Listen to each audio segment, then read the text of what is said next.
ये ऑलरेडी एक blacklisted vendor है, तो फिर दोबारा से तुमने इनको देश का सबसे इंपॉर्टेंट एग्जाम कराने का ठेका दे कैसे दिया? ये आदमी ऐसे ही बदतमीजी से बोलता है। सुट्टे से छोटा फिल्टर है इस आदमी का। बड़ा आदमी छोटा ईगो हो गया हर्ट। अब तुम मेरे से मत बोलो, मजाक तुम्हारे सिस्टम ने तुम्हारा बनाया है। Why the hell Gen Zs are getting offended? He just mentioned both the gender. तुम्हारा बॉडी काउंट कम तुम्हारे संस्कारों की वजह से नहीं है, तुम्हारी हालातों की वजह से है। इतना ज्यादा बढ़िया डील होगी कि एक दिन क्या पता इंडिया को पाकिस्तान से ऑयल खरीदना पड़े। जैसे इनकी ऑर्गेनाइजेशन तो बहुत अच्छी हो, ग्रह खराब चल रहे हो शायद। और सबसे बड़ा सवाल तो बच्चों पे ही उठता है, जो अच्छी से टेस्ट नहीं दे पाए, प्रोटेस्ट कर पाएंगे?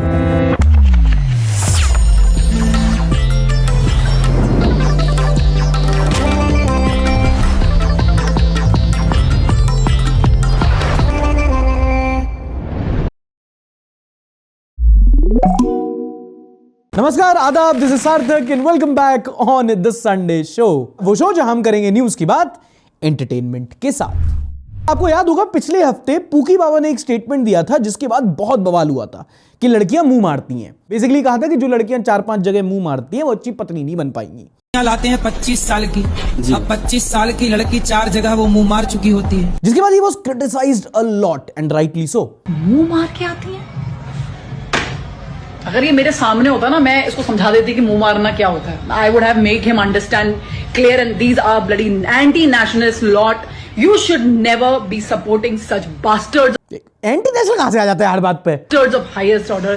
All the namards of the society, all the fucking namards of the society is following this bastard. Remember. एक मिनट,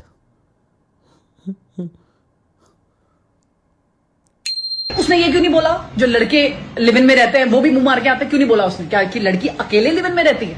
और लिव इन में रहना क्या गलत है भैया? पूरा बर्बाद करके एक दूसरे के घरों को, उससे बेटर अगर जो इंसान दिमाग लगा रहा है कि माँ बाप ने शादी शादी करके ड्रामा मार रखा है, उससे पहले मैं खुद जाके देख लूं भाई ठीक है ठीक नहीं है, उसमें क्या गलत है? आपकी बात से वो बास्टर्ड वाली लाइन मीम आते हैं उसके, इसीलिए हम लोग फॉलो करते हैं और ऐसा कुछ वो बात नहीं है। अब ये मसला शांत नहीं हुआ था कि ऐसा ही एक सिमिलर स्टेटमेंट दिया प्रेमानंद जी महाराज ने। प्रेमानंद जी महाराज तुम जानते हो?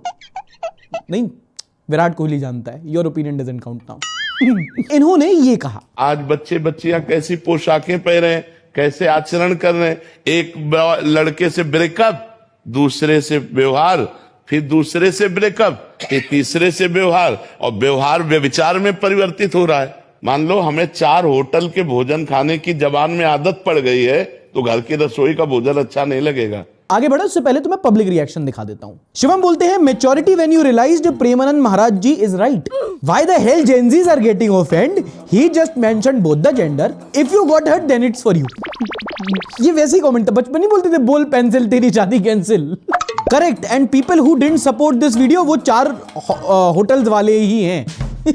ये उनको भी बुरी लगेगी जो 4 जगह मुंह मारते हैं, चाहे लड़की हो या लड़का। बिल्कुल सच कहा है गुरुजी ने। मैं आपकी बात से सहमत हूं। गलती उनकी नहीं, उनकी गार्जियन की है जो ऐसे माहौल में बेटी को रखते हैं। इनक्रेडिबल अंडरस्कोर फरान अंडरस्कोर, जितने अंडरस्कोर तुमने लगा रखे ना अपनी आईडी में, बेटे पे भी थोड़ा ध्यान देना चाहिए था। अब इस स्टेटमेंट को ना बहुत एंगल से देखा जा सकता है। अगर मैं बोलूं कि नहीं भाई ये भारतीय संस्कृति नहीं है, इंसान का अपना आचरण होता है, हमारी मूल संस्कृति, ये बातें मेरे मुंह से अच्छी नहीं लगेंगी टू बी ऑनेस्ट।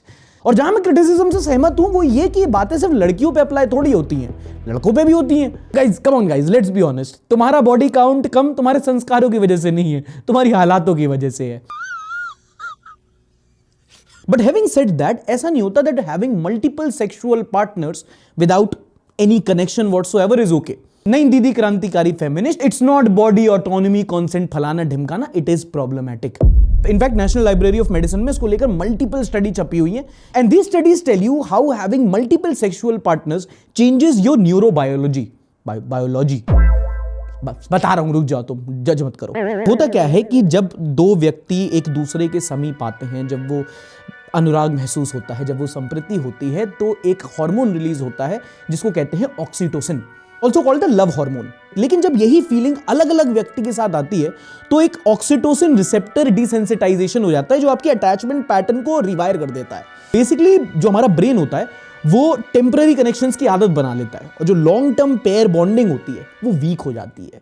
मैं ज्यादा से ज्यादा कॉम्प्लेक्स वर्ड को इससे आसानी से नहीं बता पाऊंगा। फॉर एग्जाम्पल आप ये वाला मैप देखो, जो ये बताता है कि जैसे जैसे पार्टनर काउंट बढ़ता है, व्यक्ति की जिंदगी में सेटिस्फैक्शन, हैप्पीनेस कम होती जाती है, at the same time divorce rates बढ़ते जाते हैं। अब तुम्हें इसमें डिसएग्री करना हो तो कर लो, बट मैं तुम्हें फैक्ट्स बता रहा हूं।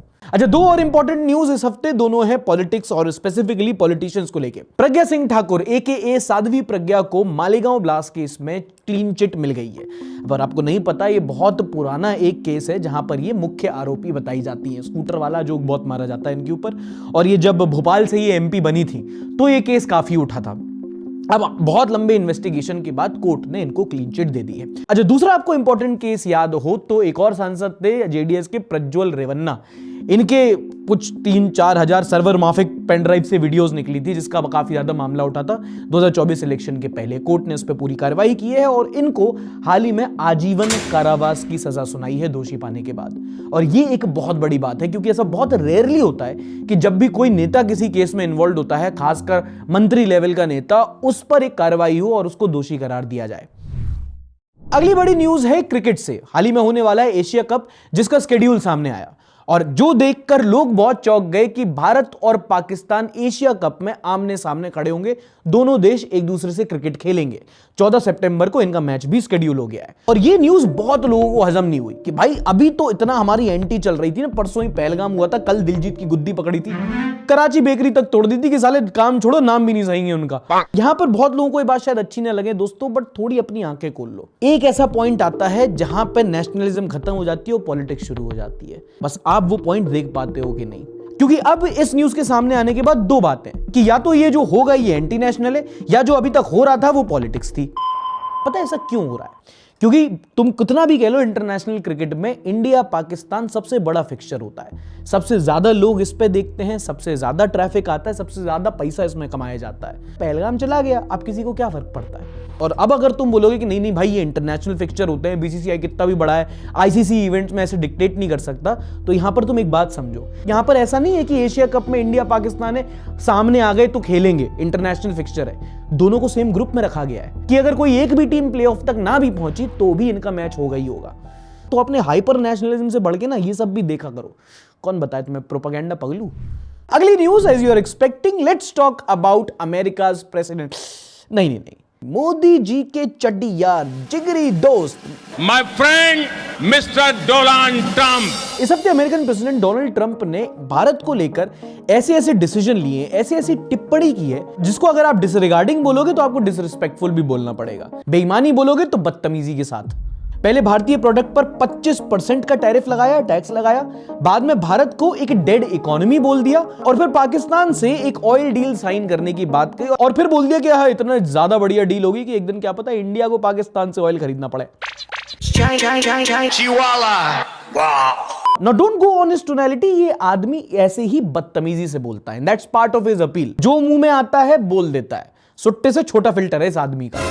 अब देखो, वैसे तो काफी टाइम से इंडिया और अमेरिका के बीच में ये टैरिफ और ट्रेड डील के बीच में टॉक्स हो रहे थे। इंडियन ऑफिशियल्स अमेरिकन से मिल रहे थे, करीब 5-6 राउंड्स ऑफ टॉक्स हो चुके थे।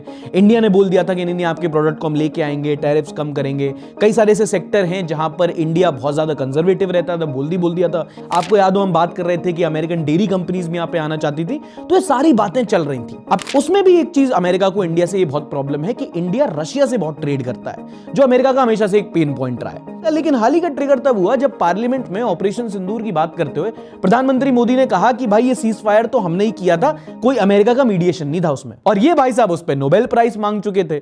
बड़ा आदमी छोटा ईगो हो गया hurt. You don't have the cards. With us, you have the cards. मजा आया राइट विंग का चेहरा देखकर, क्योंकि कुछ ही टाइम पहले तक तो पापा बना रखा था उसे अपना। याद है पूजा हो रही थी, हवन हो रहे थे उसके लिए। Vote for Donald Trump, make world great again. बिजली कड़कती है जब दोनों एक साथ मंच पर रहते। बिजली गिरी, कांटा लगा, आई लगा उई लगा। Why is there such a hullabaloo over Prime Minister Modi being called father of India? Modi ji father of India, Trump तुम्हारे साड़ू भाई। पहले ट्रंप को यहां चढ़ा रखा था, फिर जब ट्रंप ने खुद गिराया तो इनके सुर बदल गए। पहले वो पापा था, पप्पू है।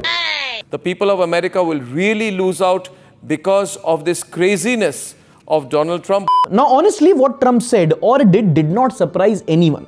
ये आदमी ऐसा ही है, पर जैसे इसने किया, इंडिया जैसी कंट्री जिसको 4th लार्जेस्ट इकोनॉमी बोलते हो, डिग्निफाइड नहीं है। गोदी मीडिया एंकर आपको कितनी भी पट्टी पढ़ा देंगे उस चीज की, लेकिन जैसे उसने बोला है कि अरे पाकिस्तान तेल खरीदेगा इनसे, इनकी डेड इकोनॉमी है, बेइज्जती वाली बात है। अब इनसे अगर कोई पूछ लेगा कि तुम तो कह रहे थे भैया हमारी बहुत गहरी दोस्ती है, याना ना बिल्कुल चड्डी बड्डी, फ्रंट रो में बिठा रहे थे, कुर्सी पीछे कर रहे थे, हाथ से खाना खिला रहे थे, असली सवाल इन्होंने कुछ नहीं पूछे कि वहां पे अगर प्रधानमंत्री गए तो एग्जैक्टली क्या ट्रेड डील हुई, इंडिया को क्या फायदा हुआ, अमेरिका से रिलेशन कहां है। बस फूफा दादा वाले तर्क दे के तुम्हारा ईगो फुला दिया, तुम भी खड़े हो गए सड़क पे गया। अब यहां पे कुछ लोग बोलेंगे कि अरे जब देश के खिलाफ आए तो सबको साथ में खड़ा होना चाहिए, हमें सरकार से सवाल नहीं पूछना चाहिए। एक कमेंट पढ़ा था मैंने, तुम्हें पढ़ के सुनाता हूं। नीति वर्ष कमेंट करती है, because China leaders didn't brag about friendship and endorse Trump. Leaders before including Vajpayee ji have maintained a neutral stand with USA because everyone knew that US is a wolf in sheep's costume and we have kept our integrity. It's easier to point out the opposition. क्या राहुल गांधी तो वो China America का दलाल है. But the real guts is in asking the ruling government about the friendship party. ये होता है logically सवाल पूछना, जो मीडिया का काम होता है. और मीडिया क्या कर रही है? बैठ के दोनों को साथ में जलेबियां खिला रही है. दोस्तों अगर मजा आ रहा हो, अब तक साथ जुड़े हो, तो एक रिक्वेस्ट करूंगा, थोड़ी सी अपने आप को तकलीफ दो, एक बार वीडियो को लाइक कर देना, थोड़ा हमको सपोर्ट मिलता है. अच्छा, पिछले हफ्ते अपन बैंगलोर में थे और ट्रैफिक में फंसे ही थे कि 4 घंटे के अंदर 40 डीएम आ गए कि भैया एसएससी पे वीडियो बनाओ, भैया एसएससी पे वीडियो बनाओ, भैया एसएससी पे बनाओ. मैं कर शांत हो जा मेरे बच्चे, शांत हो जा. एनीवे, हर साल की तरह इस साल भी एक केंद्र सरकार का एग्जाम चर्चा में है. इस बार है एसएससी, स्टाफ सिलेक्शन कमीशन. इस साल एसएससी स्टूडेंट्स काफी प्रोटेस्ट कर रहे हैं. And not just students, even senior teachers like अभिनय sir, Neetu ma'am, Himanshi ma'am, ये लोग भी बच्चों के साथ सड़क पर उतर आए हैं और मांग की जा रही है कि जो एसएससी एग्जाम में गड़बड़ी हुई वो ठीक की जाए.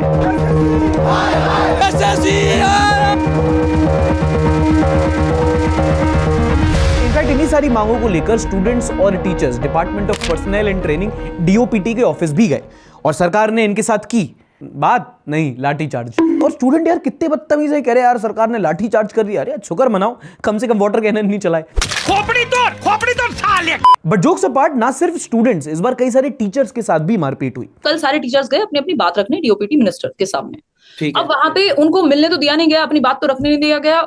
उनको वहां से उठा करके बस में डिटेन कर लिया गया और घंटों घुमाया गया पूरे दिल्ली में. ठीक से ना उनको कोई पानी पूछ रहा है ना कुछ. फिर जाकर के अलग अलग जगह पे उनको बांट दिया गया. नजफगढ़ थाने में कुछ टीचर्स को रखा गया. फिर वो रात को कहीं छूट के आए 12 बजे. मारपीट भी हुई.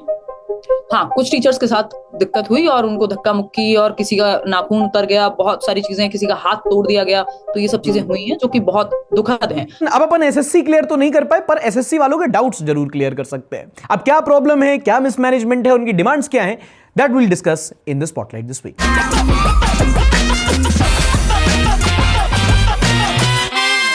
अब एसएससी सबको पता है देश का शायद सबसे पॉपुलर एग्जाम है. ये स्टाफ सिलेक्शन कमीशन जो सरकार की ग्रुप बी ग्रुप सी की जॉब्स होती हैं उनके लिए कंडक्ट होता है. कि अब 24 से लेके 1 तारीख तक होने थे एसएससी के फेज 13 के एग्जाम, जिसमें शुरू से ही बच्चों को बहुत सारे इश्यूज आए. यहां पे कॉन्टेक्स्ट दे देता हूं, थोड़ा बाद में एक्सप्लेन करूंगा कि जो गवर्नमेंट एग्जाम्स होते हैं ये कई बार इनको जैसे कंडक्ट कराना है ये सरकार दूसरी एजेंसीज को आउटसोर्स करती है. फॉर एग्जाम्पल अगर टीसीएस है, उनको बोला कि आप एग्जाम कंडक्ट कराओ, तो टीसीएस ही लोगों को सेंटर अलॉट करेगी, वही कंडक्ट कराएगी. बेसिकली सरकार से एग्जाम कंडक्ट कराने का एक ठेका मिलता है. अच्छा, आपका स्टेनो का एग्जाम है, आपका सेंटर कहां पड़ा है?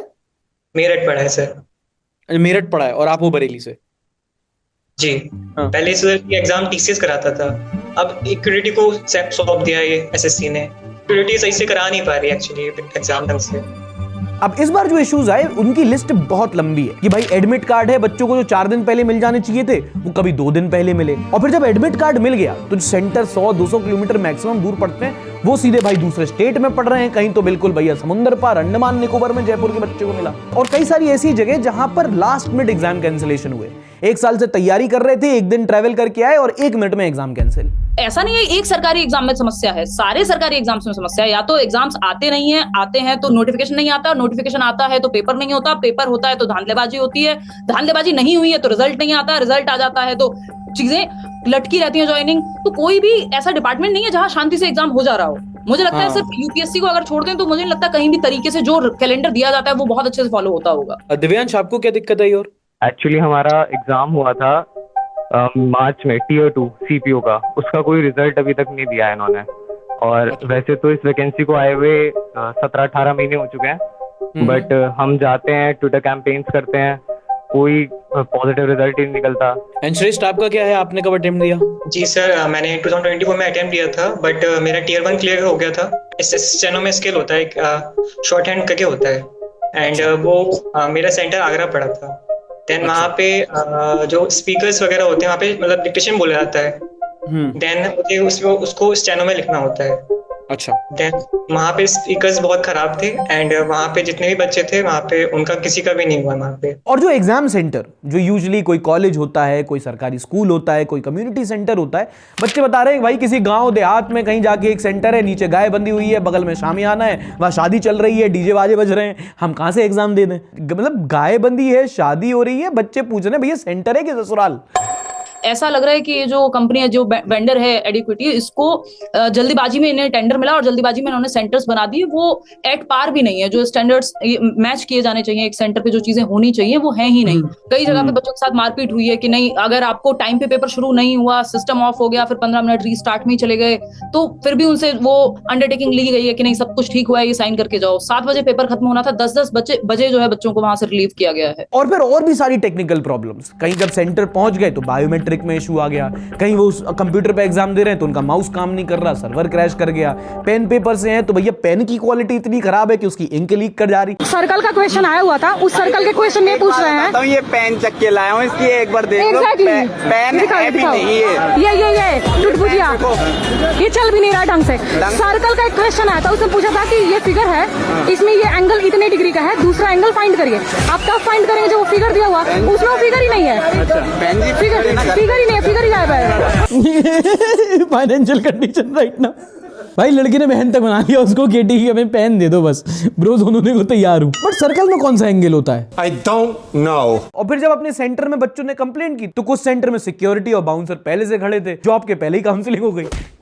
अब जब ये सारी प्रॉब्लम सामने आई तो इंटरनेट का युवा 2 गुटों में बट गया, एक जो अपनी प्रॉब्लम बता रहा था, दूसरा जो कमेंट सेक्शन में मजे ले रहा था। अच्छा, इंटरनेट पर ये वाली क्लिप एक सर की बहुत वायरल हुई जो बताते हैं कि जब बच्चों ने कंप्लेन की कि भैया एक शिफ्ट के बाद दूसरी शिफ्ट में ऑलमोस्ट सारे क्वेश्चन सेम आ गए, तो वहां से एसएससी वालों का जवाब आता है पुलिस से बच्चों को सरप्राइज हो गया, वो सोच के गए होंगे कि जो 24 में आया वो नहीं पढ़ना, तो हमने वही पूछ लिया। ये धप्पा। अच्छा, मौके पे चौका मार रहा हूँ, ये अभी का नहीं है, पहले का मीम है, पर रिव्यू करने का बढ़िया टाइम है। ये कह रहे हैं आदित्य प्रतीक सिंह सिसोदिया डीजे वाले बाबू गाने से डेब्यू करने वाले रैपर कौन है?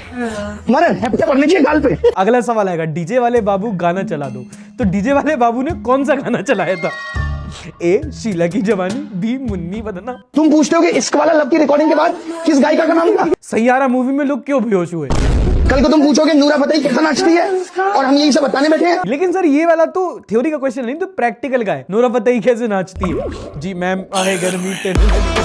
अब तुम मेरे से मत बोलो, मजाक तुम्हारे सिस्टम ने तुम्हारा बनाया है। और वो क्यों? क्योंकि अभी हमने डिस्कस किया ना कि ये जो एग्जाम्स होते हैं इनको कंडक्ट कराने का टेंडर निकलता है। अब लोगों की डिमांड है कि इस साल जो एसएससी के एग्जाम कंडक्ट कराएं जिस कंपनी ने, एडिक्विटी, इनकी जांच हो। और उसमें भी सबसे बड़ी बात यह है कि जो एडिक्विटी कंपनी है जिसपे बच्चे आवाज उठा रहे हैं, ये ऑलरेडी एक ब्लैकलिस्टेड वेंडर है। इन्होंने काफी टाइम पहले पटवारी के एग्जाम करवाए थे, अच्छे से नहीं करवाए थे, ब्लैकलिस्ट हो गए थे। तो फिर दोबारा से तुमने इनको देश का सबसे इंपॉर्टेंट एग्जाम कराने का ठेका दे कैसे दिया? पहले ये टेंडर टीसीएस के पास था, मिला इनको क्यों? क्योंकि इन्होंने आधा रेट कोट किया था। अब जैसा दाम वैसा काम। और अभी पूरी कहानी हुई भी नहीं है। 14 अगस्त को होने हैं एसएससी सीजीएल के एग्जाम्स, जिसमें 30 लाख बच्चे बैठने वाले हैं। तो पेपर देने में ऑलरेडी ही जब एक एस्पिरेंट को इतना प्रेशर होता है उस दिन, क्योंकि उसने साल भर तैयारी की है उस दिन के लिए, और वहां उसको सुचारू रूप से शांतिपूर्वक ढंग से अगर पेपर नहीं देने दिया जाएगा और इतना पैनिक क्रिएट होगा और डराने धमकाने की बात होगी, इन्विजिलेटर सही से व्यवहार नहीं कर रहे, इन्विजिलेटर अपने फोन पे लगे हुए हैं, तो इन सब चीजों से डिस्टर्बेंस क्रिएट होता है। और सार्थक, ये ऐसा नहीं है कि मौखिक बातें हैं कि मतलब हम लोग सुनी सुनाई बातें कह रहे हैं। लर्नर्स ने, एस्पिरेंट्स ने वीडियोस तक शेयर की हुई है जहां वो कर सकते थे। प्रॉब्लम एक हो तो गिनाए, इतनी सारी गिनाए कैसे? अच्छा, ये तो थी पूरे ऑर्गेनाइजेशन में प्रॉब्लम। जो एग्जाम पेपर भी आया है उसमें कई सारे ऐसे सवाल हैं जो बच्चे बोल रहे हैं यार ये आउट ऑफ सिलेबस आ गया। वो खुद बोल रहे हैं हमने एआई से पेपर सेट किया है, और वो भी उन्होंने क्रॉस चेक नहीं किया। तो भाई जो एआई से पेपर सेट हुए हैं, पता चला कि एक शिफ्ट दूसरे शिफ्ट में 70% क्वेश्चन ही सेम है। मतलब बहुत प्रॉब्लम्स। एआई से पेपर बनवाया है, अब वो किसी ने जांचा नहीं है, प्रूफ रीड नहीं किया, अब वो एआई ने अपनी मर्जी से कुछ भी बना दिया है उसमें, वो सिलेबस से नहीं है पेपर, रैंडम क्वेश्चंस आ जा रहे हैं उसमें, लेकिन वो स्टैंडर्ड के तो क्वेश्चंस होने चाहिए, क्राइटेरिया तो फॉलो करे वो पेपर। तो ऐसे थोड़ी कि अब इतना एडवांस हम पहुंच गए एआई में कि आपने जो क्वेश्चंस बनवाए उनको किसी से रीचेक कराने की भी जरूरत नहीं है। जो बच्चे होते हैं आप तो उनको पढ़ाते हो, जब ऐसी बार बार चीजें होती हैं, एक साल से प्रिपेयर कर रहे हैं, उनकी साइकी पर क्या असर पड़ता है? वो व्यक्ति जो तैयारी करता है ना, वो तैयारी का रहता है एक समय के बाद, और ना ही वो किसी और काम का रहता है, उसका कॉन्फिडेंस बिल्कुल टूट चुका होता है। और पिछले साल तो बहुत उम्मीदें थी कि अब शायद हो जाएगा, देन फिर ये इतना लंबा खिंच गया।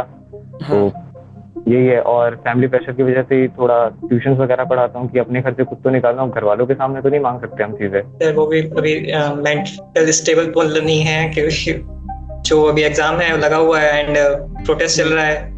सर ने भी हमारे कहा है, कहते हैं कि अच्छे से पढ़ते रहो अपने, बट हम क्या करें अब। पूरा परिवार जो है वो इसी उम्मीद में होता है कि एक नौकरी मिलेगी तो सारी चीजें सुधर जाएंगी। क्या ऐसी डिमांड है जो आपको लगता है कि अगर ये इंप्लीमेंट हो तो शायद जाके अगला पेपर बच जाए, ये जो हो गया मेरे पता नहीं क्या कैंसिल होगा, रिस्केड्यूल होगा?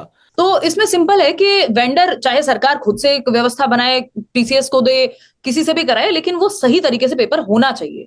हाँ। क्योंकि ऐसा नहीं हो सकता कि इतनी अव्यवस्था में बच्चा कैसे पेपर देके आएगा, और कैसे वो पारदर्शिता तो हो एटलीस्ट, ठीक से जो सुचारू ढंग से प्रक्रिया होनी चाहिए, जो फेयर सिलेक्शन की प्रोसेस है वो होनी चाहिए, अब इनको करानी चाहिए, चाहे वो री एग्जाम लें, चाहे वो कैंसिल कराएं, जो भी करना है आगे। अभी तो 14 अगस्त से जो है पेपर है एसएससी सीजीएल के, जिसमें 30 लाख जो एस्पिरेंट्स हैं वो बैठेंगे, तो वहां तो और समस्या होने वाली है।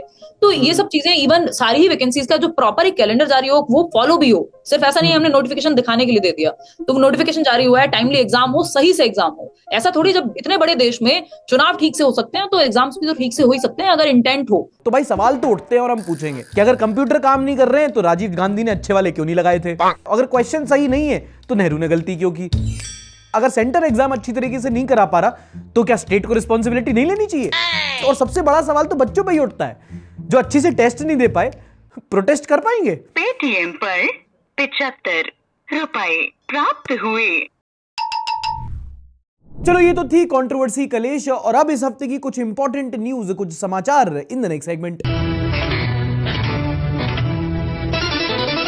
इस हफ्ते जॉब मार्केट से बड़ी खबर आई जब टाटा कंसल्टेंसी सर्विसेज एके टीसीएस ने 12,000 एम्प्लॉइज को ले ऑफ करने की बात कह दी। ले ऑफ मतलब नौकरी से निकाल देंगे। अब इसमें बड़ी बात क्यों? क्योंकि रिसेंटली गूगल, माइक्रोसॉफ्ट, मेटा, इतनी सारी तो जो कंपनीज हैं, इन्फोसिस, इन्होंने भी कहा था कि हम ले ऑफ करेंगे। पर टीसीएस की जॉब ज्यादा कंसर्निंग इसलिए थी क्योंकि टीसीएस एक ऐसी कंपनी है जो आईटी सेक्टर में जो काम करते हैं उन्हें पता होगा, ये सरकारी कंपनी मानी जाती है, बहुत सिक्योर जॉब मानी जाती है टीसीएस की। तो अब अगर टीसीएस कह रहा है कि हम अभी तक का हिस्ट्री का सबसे बड़ा ले ऑफ करेंगे तो द क्राइसिस इज रियल। क्यों हो रहे हैं ले ऑफ्स? वही रीजन, अब स्केलिंग हो रही है, ऑटोमेशन, फलाना ढिमकाना। एक और रीजन टीसीएस स्पेसिफिक ये है कि हाल ही में न्यू बेंच पॉलिसी लाए। अब अगर किसी को बेंचिंग नहीं पता तो वो ये होता है कि आप किसी एक के साथ डेट कर रहे हो और दूसरे को आप ऐसे साइड में टड़का के रखे हो कि हाँ हाँ तुम भी मेरे दोस्त हो, तुम्हारे साथ भी बहुत अच्छा लगता है, अच्छी बात है, मैं तुमसे दिल की बातें तो तुम्ही से शेयर करती हूँ, मतलब अच्छा सॉरी, ये बेंचिंग दूसरी होती है। आईटी सेक्टर में बेंच होने का मतलब होता है कि आप एक्टिवली कंपनी के किसी प्रोजेक्ट पे काम नहीं कर रहे, आप एक सैलरीड एम्प्लॉय तो हो पर आप बेंच पे बैठे हो, जो कि बहुत एक सिक्योर पोजीशन नहीं होती, आपकी नौकरी जा सकती है। अब टीसीएस हाल ही में लाई थी एक न्यू बेंच पॉलिसी जिसमें कहते हैं कि किसी भी एक एम्प्लॉय को एटलीस्ट एक साल में 225 दिन किसी एक्टिव प्रोजेक्ट पे काम करना चाहिए और मिनिमम 35 दिन तक बेंच होना चाहिए। अगर इससे कम दिन आप किसी प्रोजेक्ट पे काम नहीं किया, इससे ज्यादा दिन आप बेंच रहे, तो आपकी जॉब खतरे में है। तो ये जो नई पॉलिसी है, इससे अगर कंपनी को ज्यादा काम नहीं आता है, ज्यादा एम्प्लॉइज बेंच पे रहते हैं, तो उनको ले ऑफ करना आसान होगा। दूसरा, अब इसी बीच दूसरा मसला तब हुआ जब लोगों ने बोला कि यहां टीसीएस की जॉब जा रही है और वहां देखो उनका सीईओ जो है वो 26 करोड़ रुपए की सैलरी ले रहा है। अच्छा, ऐसे मामलों में एक और तर्क लोग ये भी देते हैं कि वो हायर मैनेजमेंट की जो सैलरी होती है, जो सीईओज होते हैं, कि भाई 26 करोड़ की सीईओ सैलरी उठा रहा है यहां से, और यहां पे आप जो लोअर लेवल एम्प्लॉइज है उनका ले ऑफ कर रहे हैं, क्यों ना जो सीईओ है वो थोड़ी सैलरी कट ले ले और यहां लोगों की नौकरी बचाई जा सके अगर बजट उतना ही है तो। हालांकि मुझे लगता है personally that's not the right way of thinking. हमेशा जो सीईओ, सीओओ, जो सीनियर मैनेजमेंट के लोग होंगे उनकी सैलरी ज्यादा ही होगी एक लोअर लेवल एम्प्लॉय से, और इनसे ये अगर पे कट ले लेंगे तो इसका मतलब नहीं है इनकी जॉब चली जाएगी। आप 1-2 महीने के लिए बचा दोगे, लेकिन अगर वो जॉब ही नहीं है तो कंपनीज जो होते हैं कॉर्पोरेट प्रॉफिट के लिए काम करते हैं, इनकी नौकरी फिर भी जानी है। अच्छा, अगली न्यूज भी थोड़ी फाइनेंस से सुन लो। आपको पता होगा कि सरकार हमारे यहाँ एक इनडायरेक्ट टैक्स लगाती है जीएसटी, कहीं 12%, कहीं 15%, कहीं 18%। और time to time GST slabs change करने की बहस चलती रहती है कि भाई ये लग्जरी आइटम है, इस पे जीएसटी ज्यादा लगना चाहिए, ये एसेंशियल खाने का सामान है, ये दवाई है, इस पे जीएसटी कम लगना चाहिए। अब इसी को लेकर national institute of public finance and policy, इनके सचानंद मुखर्जी हैं, इन्होंने एक डेटा निकाला जो इन्होंने हाउस होल्ड कंजम्पशन एक्सपेंडिचर सर्वे से निकाला था। और इन्होंने बेसिकली इनडायरेक्ट टैक्स और कंजम्पशन के बीच में एक कोरिलेशन निकाला। समझाता हूं। रिपोर्ट का नाम रखा गया distributional impact of GST on the basis of NSSO's household consumption expenditure survey. अब हाउस होल्ड एक्सपेंडिचर सर्वे सरकार टाइम टू टाइम करती रहती है। इन्होंने क्या किया कि लगभग 390 प्रोडक्ट लिए, उनको 9 टैक्स स्लैब कैटेगरी में डाला, किसी पे 5%, किसी पे 12%, किसी पे 18%, किसी पे 24%, याडा याडा याडा। और इन्होंने पाया कि गांव देहात की जो बॉटम 5% लोग हैं, या जो कह लो कि देश की जो सबसे गरीब आबादी है, वो अपने महीने के खर्च का लगभग आधा प्रतिशत वो खर्च करती है उन आइटम्स पे या जिन पे या तो जीएसटी लगता नहीं है या जिन पे 5% के करीब जीएसटी लगता है। अगर जीएसटी स्लैब्स चेंज हुए और इन प्रोडक्ट्स पे थोड़ा ज्यादा जीएसटी लगाया जाने लगा तो जो सबसे गरीब से गरीब व्यक्ति है उसको घाटा होगा। अब ये बताया गया ऑन द बेसिस ऑफ एमपीसीई, माने कि पर कैपिटा, प्रति व्यक्ति अपने आय के हिसाब से वो मंथली कितना रुपए खर्च करता है। और जब आप ये सिंगल डेटा पॉइंट पढ़ोगे तो आपको रियलिटी समझ में आ जाएगी कि हमारे देश में अमीर और गरीब के बीच में अंतर कितना है, जिसको अंग्रेजी में कहते हैं income disparity, unequal distribution of wealth. Hindi आती है आपको? और आंकड़ों में जानना चाहोगे कितना? जो गांव के बॉटम 5% लोग हैं वो ऑन एन एवरेज महीने में खर्च करते हैं 1300 रुपए। जो शहरों के बॉटम 5% हैं वो मंथली खर्च करते हैं 2000 रुपए। और जो टॉप 5% हैं गांव के, वो खर्च करते हैं लगभग 10,000 रुपए। और जो टॉप 5% शहरों के लोग हैं वो खर्च करते हैं 20,000 रुपए। देख रहे हो, कहां 2000, कहां 20,000, 10 गुना का अंतर है टॉप 5% और बॉटम 5% में। और फिर आप में से कई लोग ऐसे होंगे जिसको ये भी कम लग रहा होगा, 20,000 आपका अमेज़न का एक ऑर्डर है ये। बेसिकली इससे समझ जाओ कि गरीबी कितनी है देश में। और ये गरीबी ना अमूमन आपको दिखती नहीं है। जब आप अपना इंस्टाग्राम स्क्रॉल करोगे तो 50 लोग कहीं घूम रहे हैं, कोई नए नए आईफोन ले रहा है, कोई नई गाड़ी ले रहा है, सड़कों पे जाओगे तो आपको बड़े बड़े घर दिखेंगे। ऐसा लगता है कि भाई लोगों के पास पैसा बहुत है, हमारे पास ही नहीं है, जबकि ऐसा सच नहीं है। आप इंडिया को कह सकते हो it's a rich country of poor people. यहां पर सोशल स्कीम्स चलानी पड़ती हैं ताकि कंजम्पशन बढ़ाया जा सके, ताकि थोड़ी इकोनॉमी आगे बढ़ सके। अब एक मॉडर्न प्रॉब्लम ये भी आ गई है कि लोग खर्चा तो कर रहे हैं लेकिन इट्स मोस्टली क्रेडिट बेस्ड। एक और डेटा बताता है कि भारत में जो क्रेडिट कार्ड डिफॉल्ट्स हैं वो पिछले 1 साल में 44% से ज्यादा बढ़ गए। अगर आप उन क्रेडिट कार्ड बिल की बात करो जो 3 महीने से ज्यादा हो गए पर पे नहीं किए गए, तो पिछले साल थे 23,000 करोड़ के, जो इस साल बढ़ के 33,000 करोड़ तक आ गए। और ये डेटा खुद सरकार का ही है। रिजर्व बैंक ऑफ इंडिया की एक टर्मिनोलॉजी होती है जिसको कहते हैं PAR, percentage of portfolio at risk. मतलब ऐसी कौन सा कितना पैसा है जो लोगों ने उधार में ले तो रखा है लेकिन उम्मीद कम है उसकी वापस आने की। तो वो जो PAR है वो कॉन्स्टेंटली साल दर साल बढ़ता जा रहा है। और ये टाइम टू टाइम डेटा आता रहता है, you just have to read between the lines कि भाई लोग खर्च तो बहुत कर रहे हैं बट उतना लोग कमा नहीं रहे। कि कहां आपको दिखता है लोग कितनी नौकरी लग रही है, लेकिन खर्चे भाई हर किसी को आईफोन लेना है, 16 पकड़े हैं और बस वेट कर रहे हैं कि 17 आ जाए, हम क्रेडिट कार्ड स्वाइप करके ले लें। हम फर्स्ट। इनफैक्ट और भी डेटा मैं आपको बताता हूं इंटरेस्टिंग। एक आया था कि आजकल जो जेनजीज हैं वो उधार ले रहे हैं, पता है किसके लिए? ऐसा नहीं कि उनको अपनी एजुकेशन पे करनी है या मोबाइल फोन खरीदना है, उनको कॉन्सर्ट के टिकट खरीदने। ये भी ठीक है। यहीं अगर आप गांव में आ जाओ तो स्टोरी और थोड़ी और सैड हो जाती है। गांव के लोग अब जो नॉन इंस्टीट्यूशनल बोरोइंग है, मतलब जो बैंक से नहीं, जो अपने गांव के साहूकार लोगों से होते हैं, वो उनकी बोरोइंग बढ़ गई है। और इसमें दिक्कत वाली बात क्या होती है कि बैंक के तो फिर भी अपने रेट होते हैं कि भाई वो 8% पे दे रहे हैं, 9% पे दे रहे हैं लोन। जो ये साहूकार होते हैं 8-9% साल का नहीं महीने का लेते हैं। तब ऐसा हो जाता है कुछ का कि तो भाई उनका जो मूलधन होता है उससे ज्यादा उनका ब्याज बढ़ जाता है और फिर कंपाउंडिंग लगाओ, आदमी मतलब उस स्पाइरल में फंस जाता है। इनफैक्ट आपके मेरे सबके जानने पहचानने में कोई एक ना एक तो होता है जो कभी ना कभी ये ब्याज के जाल में फंसा है। आपको याद होगा कुछ टाइम पहले यूनियन मिनिस्टर नितिन गडकरी जो महाराष्ट्र से आते हैं, उन्होंने कहा था कि हमारे देश में ऐसे लोगों की खासकर जरूरत है जो सरकार के खिलाफ पिटिशंस फाइल करें, जो कोर्ट जाएं, जो सरकार से सवाल जवाब करें, जो बोलें कि भैया आप ये क्यों नहीं हो रहा। वो बेसिकली समाज के जागरूक नागरिक।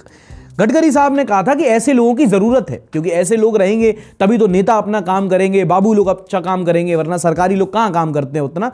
जनता जागरूक चाहिए हमें। बहुत अच्छी बात है, गडकरी जी की बहुत तारीफ हुई। अब हाल ही में महाराष्ट्र सरकार ने एक नया कानून निकाला जिसमें उन्होंने कहा कि जो स्टेट गवर्नमेंट के एम्प्लॉइज हैं वो अपनी सरकार की पॉलिसीज को क्रिटिसाइज नहीं कर सकते।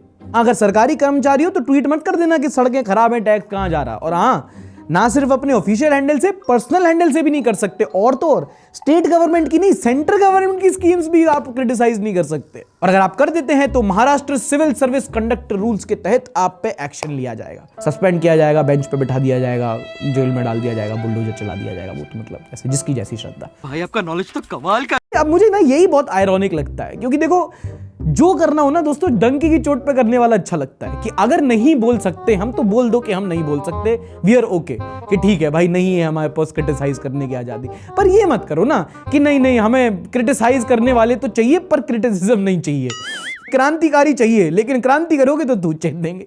ये क्या बात हुई मालिक। अच्छा, अगली खबर है डेटिंग को लेकर। देखो मार्केट में आजकल बहुत सारी डेटिंग एप्स हैं, लाइक अगर एग्जांपल दूं तो टिंडर, बम्बल, हिंज या बेस्ट ऑफ ऑल लिंक्डइन। और एक और फेमस डेटिंग ऐप है मैरिड लोगों के लिए। Yes, not divorced, not separated, married लोगों के लिए। अब नाम नहीं बताऊंगा तो उन्होंने मुझे स्पॉन्सर नहीं किया, और दूसरा आपके मैरिड लाइफ में कलेश डालने का कोई शौक नहीं है मुझे। जिसको पता है उसको पता है। Bye bye. उनका इंडिया में एक बड़ा यूजर बेस है और उन्होंने अपनी एक लिस्ट निकाली है सिटी वाइज कि कौन सी ऐसी जगह हैं जहां पर मेन कोर्स के साथ स्टार्टर ज्यादा बिक रहा है। और वो लिस्ट कुछ ये रही, India's top 20 cities for extra marital affairs. नीचे से शुरुआत करते हैं, Jaipur, Ghaziabad, Hyderabad, Raigarh, north west Delhi, Kamrup, west Delhi, Calcutta, Lucknow, Chandigarh, south Delhi, Bangalore, फिर पुणे, फिर ईस्ट दिल्ली। दिल्ली बार बार ईस्ट वेस्ट करके गुज जा रहा है लिस्ट में। फिर आता है नोएडा, फिर गुड़गांव, फिर सेंट्रल दिल्ली। अरे एनसीआर में ये वाला पॉल्यूशन भी ज्यादा है। और लिस्ट में नंबर 1 पे जिसका नाम है तमिलनाडु का वो शहर जो साड़ियों के लिए बहुत फेमस है, कांचीपुरम। हाँ, अपेरेंटली वहां सिर्फ साड़ियां बन नहीं रही, उतर भी रही है। कभी कभी दोस्तों लगता है कि यार इसको टोन डाउन करके बोल सकता था, लेकिन फिर वो जो कितना अच्छा दिखने लगता है ना कि ऐसा, फिर लालच भी तो बुरी बला है। अच्छा, आपको याद होगा जब इंडिया पाकिस्तान का मसला उठा था तब ईरान ने पाकिस्तान को सपोर्ट किया था। फिर यूएस ईरान का भी इशू हुआ था, टर्की आया था, तब इंडियन मीडिया ने ईरान पे बहुत कवरेज की थी। एग्जाम्पल बताता हूं तुम्हें, ईरान के फॉरेन मिनिस्टर बैठे थे किसी से बात करने और फिर ये हुआ था। यहां पे बैठे एम जयशंकर के साथ अराकची इसका नाम है, पाकिस्तान में था, वहां पे टॉप लीडरशिप से मिला है, right, including prime minister Shahbaz Sharif. अब ये आ गया भारत, अब ये आ गया भारत। इस आदमी को, इस सुअर की औलाद को, एक मिनट, ईरान से जिससे डिप्लोमेटिक रिलेशन है उसका foreign minister, national TV India की ये भाषा। और ये सब शायद ईरानियों ने देख ली, तभी ईरान ने ऑफिशियली एक स्टेटमेंट जारी किया है इंडियन मीडिया के लिए और कहा है कि इंडियन मीडिया अपने दर्शकों को फेक एंड फैब्रिकेटेड न्यूज ना दिखाए। और साथ ही साथ उन्होंने इंडियन मीडिया को जर्नलिस्टिक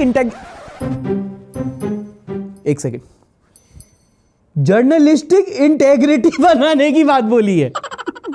डेवलपमेंट का तो पता नहीं, कंट्री फनी बहुत है ईरान है। इंडियन मीडिया को बोल रहे हैं कि फेक न्यूज ना दिखाएं। यादव जी से बोल रहे हैं पानी ना मिलाएं, रोहित शेट्टी से बोल रहे हैं स्कॉर्पियो ना उड़ाए, कनपुरिया से बोल रहे हैं वो गुटखा ना चबाए।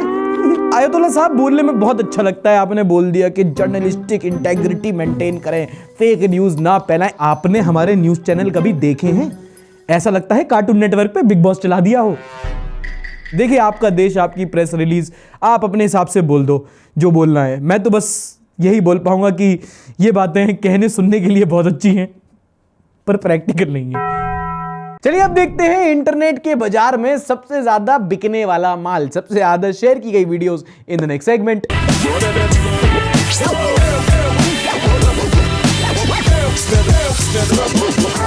एक वीडियो बहुत वायरल हुई बिहार से, जहां पर मुनेर के आरजेडी एमएलए, नाम नहीं बताऊंगा, अभी आपको खुद अपना परिचय देंगे, ये अपने पंचायत सचिव को फोन लगाते हैं और उसके बाद हेलो, हाँ भाई वीरेंद्र बोल रहे हैं। हाँ बोलिए।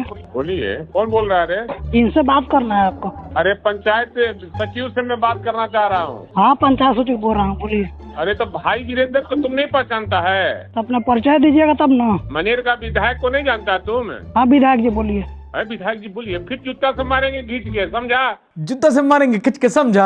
हाँ, विधायक जी को नहीं जानता है, विधायक जी का ईगो हट हो गया। प्रोटोकॉल का ख्याल नहीं रखेगा रे, हिंदुस्तान जानता है यार। तुम कह रहे कि भाई वीरेंद्र को नहीं जानते हैं? ये मुंगेर जिला में हिंदुस्तान कब से समाने लगा भैया? पर भाई वीरेंद्र हम थोड़ा समझ आएंगे, ना समझ क्या हमें नहीं पता है, पर हमारे जनता जो है वो पूरे हिंदुस्तान की है। कमेंट सेक्शन में अपना नाम और अपना जगह लिख के बताओ कि आप भाई वीरेंद्र को जानते हो कि नहीं जानते हो। अरे तो बोलिए ना, क्या बात है, हम प्रणाम करना चाहिए। हाँ प्रणाम विधायक जी, बोलिए। देखिए टेढ़ई से काम मत कर, तू कर्मचारी है, कर्मचारी सन काम कर। हाँ तो अभी प्रेम से बतियाइएगा तो प्रेम से बतियाएंगे, ठीक है ना? नहीं जो जहाँ जो कुछ करना रहता है करना होगा, करते रहिए, कोई ऐसा डर नहीं है हमको, ठीक है? आए निकल गया विधायक जी का। भाई वीरेंद्र विधायक जी ने उम्मीद नहीं लगाई थी कि कोई बोल देगा कि अरे तमीज से बात करोगे, तमीज से बात करेंगे। अभी तुम इस तरह का भाषा बोलेगा रे? हाँ, आप जनप्रतिनिधि है तो आपको पहले प्रेम से बात करना चाहिए, पूछना चाहिए कि हाँ आपके पास ये आवेदन। कर्मचारी बोल रहे हैं तो हम कर्मचारी बोल रहे हैं, हम कहा भाई वीरेंद्र बोल रहे हैं, तो कौन भाई वीरेंद्र? हाँ तो हम नहीं जानते थे यहाँ का विधायक का क्या, विधायक जी का क्या नाम है? कहाँ कह रहे तू? अरे काम का बात कीजिए ना, क्या काम है? काम का बात कीजिए ना भाई। मतलब सचिव जी ने देख लिया पंचायत, अब वो सचिव नहीं है जो लिबिल लिबिल करते थे, अब सचिव जी को चाहिए पुल इज्जत। मनेर की जनता हंसी ठिठोली थोड़ी हुई, लेकिन भाई वीरेंद्र को अब लोग जान गए हैं। चलिए बिहार के बाद अगली वायरल वीडियो होती है छत्तीसगढ़ से, जहां पर एक सरकारी स्कूल के टीचर्स 5-5 साल का एक्सपीरियंस जिनके पास, वो 11 की स्पेलिंग नहीं लिख पाते हैं। लिखिए आप। AIVE स्पेलिंग पढ़ते जाइएगा सर। AIVENE 11। अरे वाह, अब इनका नहीं हुआ तो दूसरे टीचर को बुलाया गया, उनसे बोलो AL11 A। अरे वाह, चलो कम से कम L तो लगाया। EOVN, बाढ़ में गए कॉन्सोनेंट एंड वोवेल्स। EVN। बहुत यहाँ पे मजाक किया जा सकता है, बट दोस्तों ये मजाक की बात नहीं है। आप सोच के देखो हमारे देश में सरकारी विद्यालयों के शिक्षा का स्तर क्या है कि मार्ट साहब 11 की स्पेलिंग नहीं लिख पा रहे, 5-5 साल पढ़ा चुके हैं। ये 5 साल में जब ये खुद नहीं सीख पाए तो ये बच्चों को क्या ही सिखा रहे होंगे। इसीलिए सरकारी स्कूल की ये हालत है। इसी हफ्ते रिपोर्ट आई थी कि अब जो केंद्रीय विद्यालय है वहां पे एडमिशंस कम हो गए हैं, पर माँ बाप को ये सब पता है पहले से, कोई किसी को वीडियो वायरल करने की जरूरत नहीं है कि जो सरकारी स्कूल हैं वहां पे शिक्षा की हालत कितनी जर्जर है। तो चाहे वो अपनी तनख्वाह की आधी निकाल के वो प्राइवेट स्कूल में फीस दे देंगे, लेकिन अपने बच्चों को कोई सरकारी स्कूल में नहीं पढ़ाना चाहता। अच्छा, आप इनको पहचानते हो? नहीं पहचानते हो तो हो सकता है फुटबॉल नहीं देखते हो। ये है जावी हर्नांडिस। ये इंटरनेशनल एक बहुत बड़े फुटबॉल स्टार हैं। फुटबॉल क्लब बार्सिलोना के लिए खेला करते थे, जहां पर मेसी खेलता था, और बहुत इंटरनेशनल रिकॉग्नाइज फेस है। अब कुछ ही टाइम पहले एक खबर आई थी कि जावी ने इंडियन फुटबॉल टीम को कोच करने की इच्छा जताई थी, जिस पर उनकी जो इंडियन फुटबॉल फेडरेशन AIFF उनसे बात चली, लेकिन ये फीस ज्यादा मांग रहे थे तो बात बन नहीं पाई।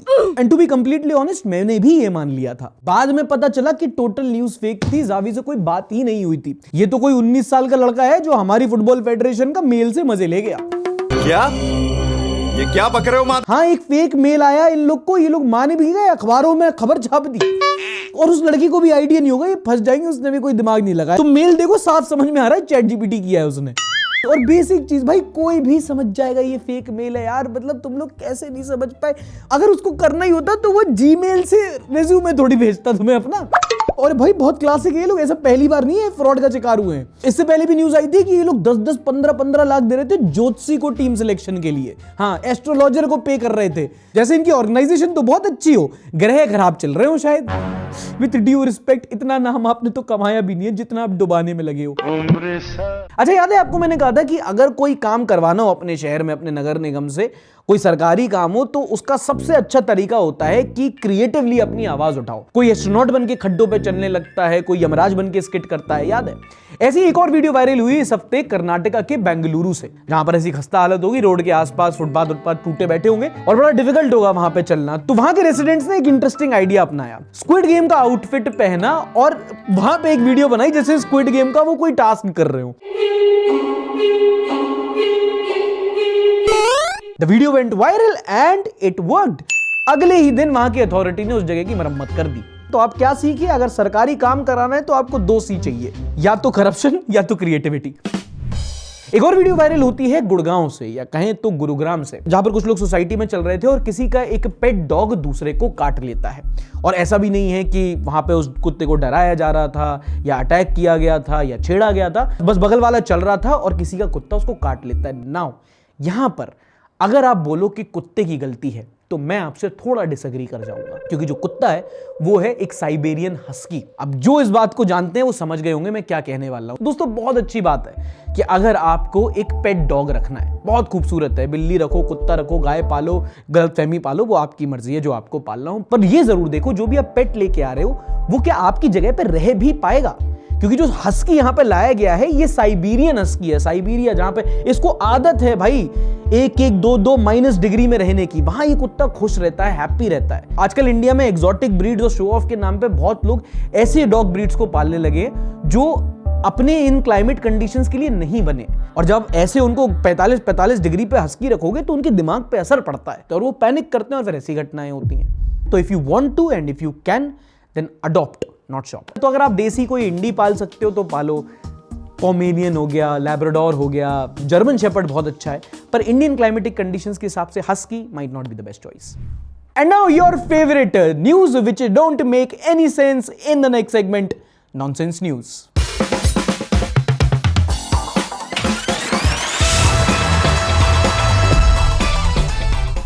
ये है बीजेपी एमपी रवि किशन, पहचाने? बाबू कैसा नहीं है, लहंगा उठाई दे रिमोट से, तो लहंगा उठा दे रिमोट से। इन्होंने इस हफ्ते सदन में हमारे देश के फ्यूचर के लिए एक बहुत ही गंभीर, बहुत ही गहन मुद्दा उठाया। कहीं 5 स्टार में बड़ा पाव खाएंगे, अब मुंबई में अलग है, 5 स्टार में जाओ उसका अलग है। कहीं समोसा यहाँ चांदनी चौक पे सस्ता मिलता है और कहीं गोरखपुर में मिलता है, तो गोल बाजार में अलग। हर जगह पे 5 स्टार होटल में उसका रेट ज्यादा हो जाता है। हाँ, मतलब ढाबा और 5 स्टार का रेट थोड़ा अलग होगा, जैसे मतलब आप और शाहरुख खान सेम कैटेगरी में नहीं डाल सकते। कहीं कटोरी भर छुट्टा में दे देला, कहूँ बड़का मिलाला, कहीं छोटा समोसा मिलता है, कहीं बड़ा मिलता है। ये आज तक हमको भी समझ में नहीं आया। ए बाबू इतने अच्छे दिन आ गए कि हम समोसे का साइज डिस्कस कर रहे हैं पार्लियामेंट में। किसी ढाबे में तड़का दाल 100 रुपए में, किसी में 120 रुपए में। बहुत नाइंसाफी है। 100 रुपए की तड़का दाल 120 रुपए की मिल रही है, तब बड़ा। और हमारा देश का युवा ये एसएससी के मुद्दे पे प्रोटेस्ट कर रहा है। ओह माय गॉड मालिक, फूड साइज नहीं, फूड अडल्टरेशन हमारे देश की इतनी बड़ी प्रॉब्लम है। हमारी सब्जी में जो भर भर के मसाला डाला जा रहा है, विदेशों में उसे बैन कर दिया जा रहा है। बढ़ते डायबिटीज, बीपी की प्रॉब्लम से आधा देश परेशान है। वो बेचारा फूड फार्मर चिल्ला के आधा हो गया। ये लगे हैं 1 नेशन 1 समोसा। इनको क्वालिटी से इशू नहीं है, इनको क्वांटिटी से इशू है। अच्छा, तुम्हें आकाश गुप्ता का वो वाला सेट याद है जिसमें बताता है कि कुछ लोग नहीं होते जो बिल्कुल अपने घर के पेट को अपना बेटा ही मान के चलते हैं कि नहीं शैम्पू भोगते जरूर है। शैम्पू मामा गेटिंग एंग्री। छोटे से डॉग हाउस में भले ही रहता हो पर जायदाद में भी हिस्सा है उसका। और कुछ लोग तो इतना उसको घर का मेंबर मान लेते हैं कि उसका आवास प्रमाण पत्र बनवाने निकल जाते हैं। बिहार में इन दिनों चल रहा है स्पेशल इंटेंसिव रिवीजन। हमने बताया था ना आपको, वोटर आईडी के लिए प्रमाण पत्र निकल रहे हैं। उसमें किसी ने अपने कुत्ते का एड्रेस सर्टिफिकेट बनवा लिया, पूरा सर्टिफिकेट इशू हुआ यार। नाम डॉग बाबू और बाप का नाम कुत्ता बाबू, मां का नाम कुतिया देवी। कुतिया देवी मतलब उसको तो गाली भी नहीं दे सकते, सन ऑफ अ बिच। वो कहेगा हाँ। पर तुम देख रहे हो तरक्की, इंसानों का डॉक्यूमेंट नहीं बन पा रहा, कुत्ते का बन जा रहा है। अमेरिका क्या कहता था? लेकिन at to be fair to the dog, इतना भी कुछ बड़ा काम नहीं हो गया। बेचारे का सिर्फ कागज ही तो बना है, कुछ का तो न्यूज चैनल खुल गया। खैर, बाद में इस मजाक के सीरियस कॉन्सिक्वेंसेस भी हुए। जिस सर्कल ऑफिसर ने इशू किया था उसको अरेस्ट कर लिया गया। कुत्ते के बाद अगली खबर सांप की। ना, not your best friend, not your ex, that's too basic. Bihar में एक सांप ने एक बच्चे को काटा, बच्चे ने सांप को काट लिया, सांप की मौत हो गई। अपना तो आतंक ही खत्म हो गया यार। बच्चे का नाम सुनोगे? गोविंदा कुमार। भाई इसका मुंह खोल के देखो, ब्रह्मांड तो नहीं है इसके अंदर। अगली खबर मेघालय से, जहां पर 4000 मेट्रिक टन कोयला गायब हो गया। क्या? हाँ भाई, 4000 टन कोयले की चोरी का केस चल रहा था। कोर्ट ने सवाल पूछा सरकार से, कहां गया? तो मंत्री जी बोले मालिक वो बारिश में बह गया। never know, it could be because of the rain it carried away. being the highest rainfall, chances is very high. 4000 ton कोयला बह गया। अर्थक्वेक आया, जापान में सुनामी आई, मेघालय में। चलो ठीक है, बह गया। अगला सवाल, बह के गया कहां? आपके पार्टी फंड में।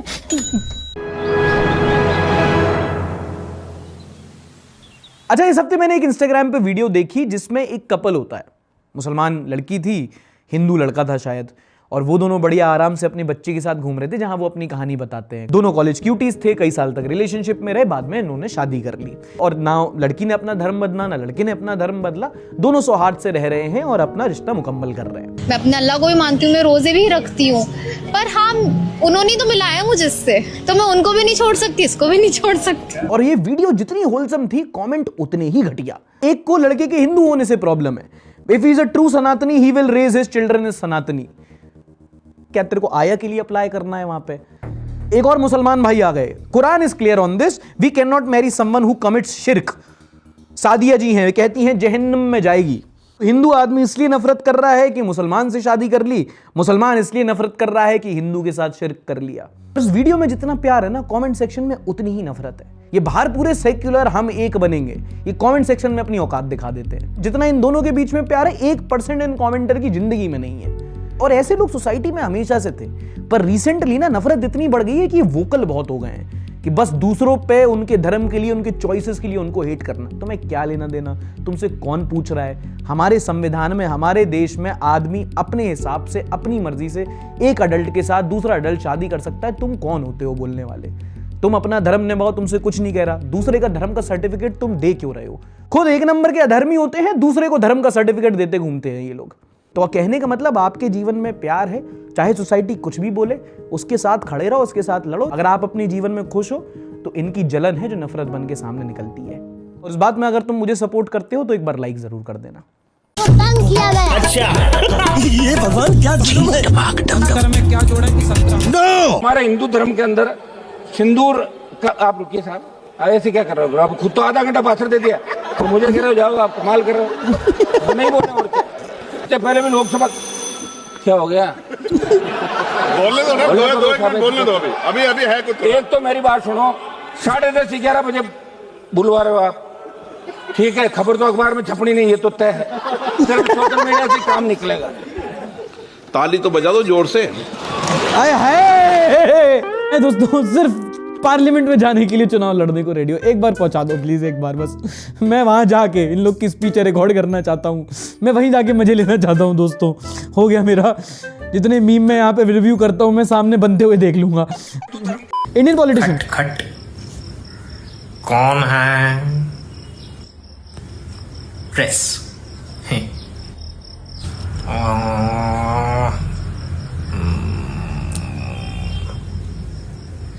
प्रेस कौन?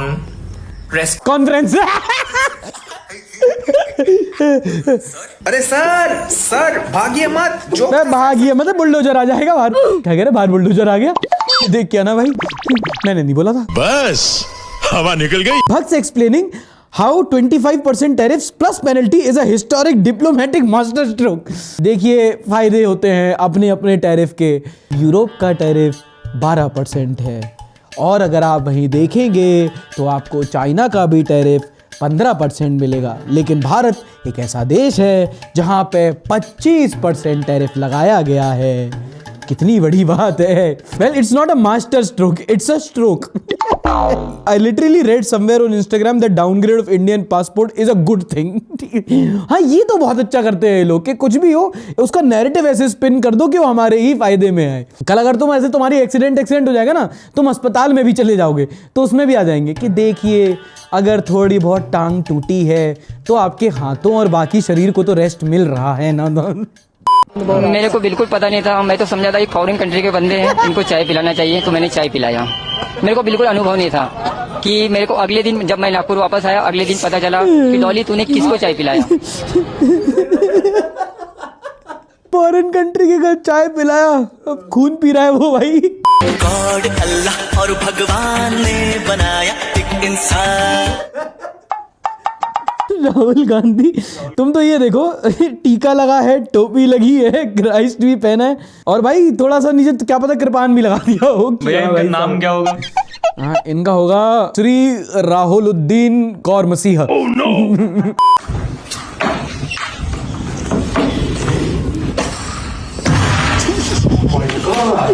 पप्पू जी यहाँ लोगों का घर भैया रखिए, कोई बात नहीं, ये तो प्यार है। देखिए किस तरह से पप्पू यादव आगे दिखाओ, मारेंगे जूता से। उसने लाइव मतलब सीधा कैमरा के सामने पैसा पकड़ा दिया और पेटीएम पे पैसे प्राप्त हुए। रिपोर्टर बिल्कुल ट्विस्ट। ये तो प्यार है। आशीर्वाद है। मेरे को तो ऐसे कोई पकड़ा दे, मैं भी ले लूंगा। मैं दूसरे से क्या बोल रहा हूँ, इसमें 50 रुपए लिए, मैं तो 10 रुपए में बिक जाऊंगा। मैं तो जा रहा हूँ कि यहाँ पे रोड नहीं बनी है काफी टाइम से, कोई ने आके मेरे पीछे पैसा डाला कि रोड की जरूरत भी क्या है। लेकिन दोस्तों नदी तो बह रही है, तैर के भी जाया जा सकता है। खेलो इंडिया स्वस्थ अभियान के तहत कहानी घर घर की हस्बैंड वाइफ आफ्टर भयंकर कलेश। चाहिए था, कहीं वो मुझे डिवोर्स तो नहीं दे देगा। ये केएल राहुल को अगर ओपनिंग ना करा के वन डाउन भेजे तो ज्यादा बढ़िया नहीं परफॉर्म करेगा। आई थिंक मेरी टोन ही गलत थी, मुझे यही बात उसे प्यार से बोल देना चाहिए था। 8 रुपए की सिगरेट पीना शुरू करी थी, अब 20 की मिल रही है। इन्फ्लेशन तो है भाई। अब उसे सॉरी भी किस मुंह से बोलूं, पता नहीं क्या क्या सोच रहा होगा मेरे बारे में। यार बड़े दिनों से कसाटा आइसक्रीम नहीं खाई, पूछ के आता हूँ बढ़िया से। He must be thinking about other girls. He यार कोहली के बाद टेस्ट क्रिकेट में मजा ही नहीं आ रहा।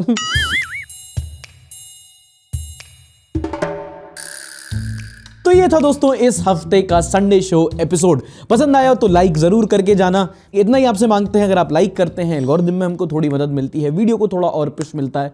और अगर आप चाहें तो वीडियो में एक बार कमेंट करके भी वीडियो के एंगेजमेंट बढ़ाने में हमारी हेल्प कर सकते हैं। किसी के साथ शेयर करेंगे तो उनको हेल्प मिलेगी, वो न्यूज़ को थोड़े लेस टॉक्सिक ढंग में देख पाएंगे।